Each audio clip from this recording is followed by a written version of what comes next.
अस्सलाम वालेकुम students. Question number 1 part number 5 x y d y is equal to y plus 1 into 1 minus x d x. तो इसको solve करेंगे। तो सबसे पहले हम क्या करेंगे, वेरिएबल्स को सेपरेट करेंगे। किस तरह से करेंगे, देखिए ये जो एक्स था इसको हम ले गए इस साइड, यानी यहाँ पे ये मल्टीप्लाई कर रहा है, जब इस साइड आएगा तो ये डिवाइड करेगा। और ये जो वाई प्लस 1 था वो यहाँ इस साइड मल्टीप्लाई कर रहा था, इसको हम ले गए इस साइड तो ये डिवाइड करेगा। तो देखिए वाई डी वाई एक्स चला गया इस side upon y plus 1 is equal to 1 minus x d x upon x. तो आप देख सकते हैं कि वेरिएबल्स जो हैं वो सेपरेट हो चुके हैं। अब यहाँ पे देखें ये था वाई अपान वाई प्लस 1, तो हमने यहाँ पे क्या किया है, y को डिवाइड किया है y प्लस 1 के साथ, तो हमें मिला है 1 माइनस 1 अपान 1 प्लस वाई। देखिए y प्लस 1 को यहाँ पे हमने 1 से मल्टीप्लाई किया तो हमें y प्लस 1 ही मिला है।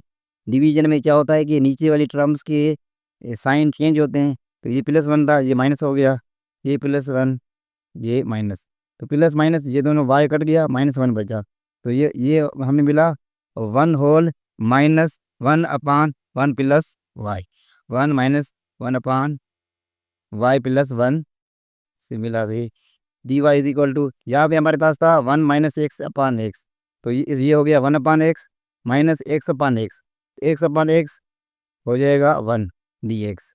Now take integration on both sides, we get, देखिए 1 minus 1 upon y d y is equal to sign of integration 1 upon x minus 1 d x. अब हमने क्या किया, इंटीग्रेशन को अलग अलग लिख लिया है, इस 1 के साथ अलग लिखा, देखिए sign of integration 1 d y minus sign of integration 1 upon y plus 1 is equal to, यहाँ पे भी हमने क्या किया, इंटीग्रेशन को अलग अलग लिखा है, तो sign of integration d x upon x minus sign of integration d x. 1 लिखें या नहीं लिखें एक ही बात है सही। तो अब देखें डी वाई, यहाँ पे 1 है, तो 1 का integration with respect to y y होगा, माइनस यहाँ पे ये हो जाएगा, देखिए वाई प्लस 1 का डेरिवेटिव 1 है जो कि ऊपर मौजूद है, तो ये हो जाएगा l N Y plus 1 is equal to 1 upon x का इंटीग्रल होगा एल एन एक्स माइनस 1 का integration with respect to x x होगा प्लस सी। अब हमने क्या किया है, देखिए ये वाली l N x minus x को हम इस साइड ले आए हैं, तो ये माइनस एक्स था, जब इस साइड आया तो ये हो गया plus x plus y minus L N Y plus 1 था, ये प्लस था, अब यहाँ यहाँ इस साइड आके ये हो गया minus L N X is equal to C. तो एक्स प्लस वाई, इन दोनों में से माइनस कॉमन लिया है, तो ये हो गया L N Y plus 1 plus L N X is equal to C. अब इन दोनों यहाँ पे ये देखिए L N Y plus 1 plus L N x plus है, एल एन ये हो जाएगा वाई प्लस 1 इंटू एक्स। जब हम y प्लस 1 को x के साथ मल्टीप्लाई कराएंगे तो ये हो जाएगा l N x plus x y, यानी हमारा जो फाइनल आंसर आया वो आया x plus y minus L N x plus x y is equal to c. Part number 6 है d y upon d x is equal to 3y square minus y square sine x. तो d y upon d x is equal to y square को हमने ले लिया common, तो ये हमें bracket के अंदर बचा 3y² common minus y² common, तो साइन एक्स। अब हमने क्या किया है, ये जो डी एक्स था ये डी वाई के साथ डिवाइड कर रहा था, जब इस साइड आएगा तो ये होगा मल्टीप्लाई, आप देख सकते हैं, और ये y² जो है ये मल्टीप्लाई कर रहा था, इस साइड आएगा तो ये करेगा डिवाइड, तो d y upon y square is equal to 3 minus sine x d x. Variable जो है वो सेपरेट हो चुके हैं। अब ये देखें D y upon y square था, जब हम ये जाएगा न्यूमरेटर में तो इसका पावर की जो साइन है वो चेंज हो जाएगी, +2 से -2 हो जाएगा, तो y power -2 d y is equal to 3 minus sine x d x. Take integration on both sides, we get sign of integration y power -2 d y is equal to 3 minus sine x d x. तो देखें y power -2 का जो integration क्या होगा, power में एक plus होगा तो वाई पावर -2 था, +1 होगा। और ये जो -2 + 1 है ये नीचे भी आएगा, -2 + t1 इज इक्वल टू 3 का integration with respect to x 3x x होगा। और ये देखिए माइनस माइनस साइन का इंटीग्रेशन होता है t माइनस कोस एक्स और प्लस सी। तो देखिए यहाँ पे क्या होगा, -2 + 1 तो बचेगा -1 यानी y पावर -1। तो ये यहाँ पे देखें -2 + 1 -1 is equal to 3x minus minus plus cos x plus c. अब देखें y पावर -1 है, जब ये जाएगा डिनोमिनेटर में तो इसका पावर हो जाएगा +1। तो हमारा जो फाइनल आंसर आएगा वो आएगा -1/y is equal to 3x plus cos x plus c. ये हमारा फाइनल आंसर है क्वेश्चन नंबर 1 के पार्ट नंबर 6 का। पार्ट नंबर 7 है y-1 dy/dx is equal to 4xy²। तो यहाँ पे देखिए क्या हुआ है कि ये जो dx था इसको हम इस साइड ले आए, तो ये देखिए 4x dx बन गया, डिवाइड हो रहा था जहाँ पे आके मल्टीप्लाई हो गया। इसी तरह से ये y² जो था वो मल्टीप्लाई कर रहा था, इस साइड आके ये हो गया डिवाइड। तो y² -1 dy/y² is equal to 4x dx। Variable जो हैं वो क्या हो चुके हैं, सेपरेट हो चुके हैं। अब यहाँ के हमने क्या किया है, y² -1/y² यानी इस y² को हम इसके भी नीचे लिख लिया है और इसके भी नीचे लिख लिया है।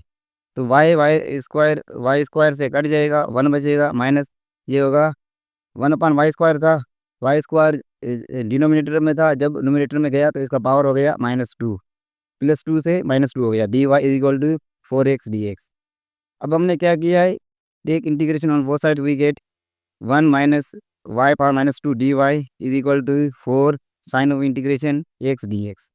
अब 1 का integral with respect to y होगा माइनस। अब यहाँ पे y पावर -2 है तो इसका इंटीग्रेशन होगा y पावर -2 + 1।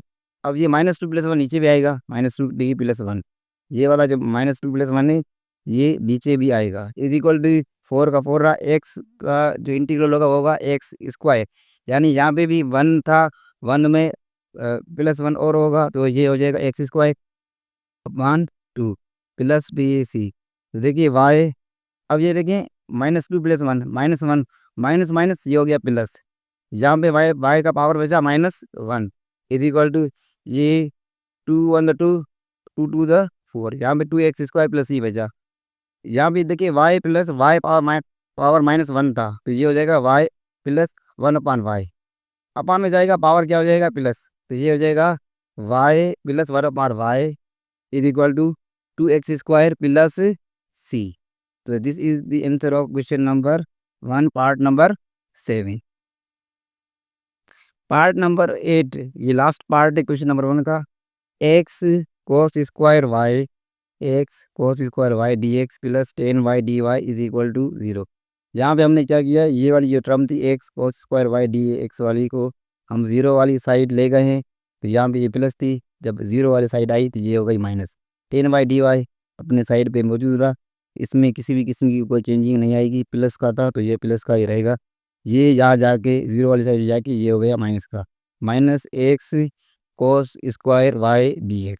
अब हमने क्या किया है कि ये जो cos² y था मल्टीप्लाई कर रहा था, इसको हमने इस साइड ले आए हैं तो ये होगा divide, 10y dy upon cos² y is equal to -x dx। अब आप देख सकते हैं कि वेरिएबल जो है वो सेपरेट हो चुके हैं। ये देखिए अपान में cos² y था तो ये हो जाएगा 1/cos² y होता है sec² dy के, तो ये देखिए 10y इंटू 1/cos² y हो, ये हो गया sec² y dy is equal to -x dx। Take integration on both sides we get sign of integration 10y into sec² y dy is equal to, minus sign को हमने पहले लिख लिया है, उसके बाद हमने इंटीग्रल की साइन दिया है x dx, यानी माइनस पहले sign of integration x dx। अब यहाँ पे देखिए एक फार्मूला है कि अगर फंक्शन के ऊपर पावर n है और उसका डेरिवेटिव उसके साथ मल्टीप्लाई कर रहा है, यानी f(x) पावर n, अगर उसका डेरिवेटिव उसके साथ यहाँ यानी मल्टीप्लाई कर रहा है तो इसका जो इंटीग्रल होता है वो होता है f(x) n+1/n+1।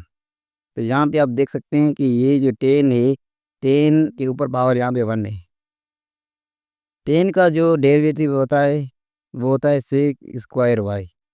यानी आप गौर करें इस फार्मूले पे, तो यहाँ पे ये सेम फार्मूला अप्लाई हो रहा है। फंक्शन हमारे पास 10y है, उसका डेरिवेटिव है सेक स्क्वायर वाई, जो उसके साथ मौजूद है। पावर 1 है तो इसका जो इंटीग्रल हो जाएगा वो हो जाएगा ठीक, यानी इस 10 में पावर +1 का इजाफा होगा और वही नीचे आएगा, यानी 1 + 1 नीचे आएगा। तो जब 10 पावर 1 था, +1 और होगा तो ये हो जाएगा 10 स्क्वायर वाई अपान 2, यानी जो पावर यहाँ पे है वो नीचे भी आएगा। n+1 अपान n+1 है ना, इसका 10 का पावर हो गया 2 अपान 2 आया, is equal to minus x का जो इंटीग्रल होता है वो होता है x square upon 2 plus c. अब हमने यहाँ पे क्या किया है कि देखिए 10 square y upon 2 is equal to, यहाँ पे ये था minus x square upon 2 plus c था। एलसीएम हम लेंगे एलसीएम, जो कि आएगी 2, तो ये हो जाएगा माइनस एक्स स्क्वायर प्लस 2 सी अपान 2। ये वाला जो 2 है ये इस 2 से कट जाएगा, तो हमें मिलेगा 10 square y is equal to minus x square plus 2 c. अब देखिए सी जो है वो कांस्टेंट है, कांस्टेंट कोई भी एक कांस्टेंट नंबर है, जब उसको हम 2 से मल्टीप्लाई कराएंगे फिर भी वो क्या रहेगा, कांस्टेंट ही रहेगा। तो हमने क्या किया है, देखिए 2 सी की जगह खाली हम सी लिख सकते हैं, क्योंकि ये जो है 2 सी भी कांस्टेंट है, तो ये 2 लिखने की ज़रूरत नहीं है, इसको हम खाली सी लिख सकते हैं। तो ये हो जाएगा 10 square y is equal to minus x square plus c. This is the answer of our last part of question number 1।